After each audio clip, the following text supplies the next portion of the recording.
waa inoo iyo qaybteena casharada gagabnaayeen maantana waxaan baran doonaa daily WH questions su'aalaha oo WH ka wataan oo maalin kasta la isticmaalo ama la iswareysto ayaan tusaalooyin yar ka soo qaadanaynaa.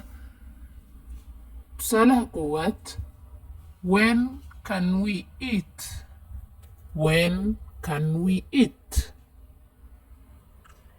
goormaa ayaan wax cuni karnaa?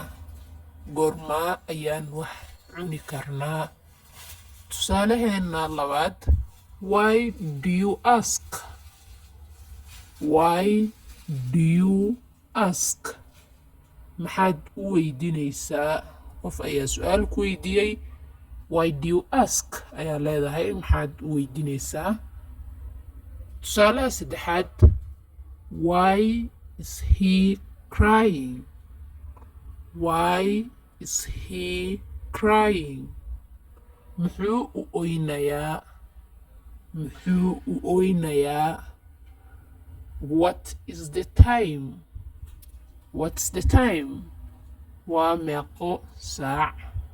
waa meeqo saac? qaybteena halkaas ayuu leeyahay. Subscribe u saaro part 2.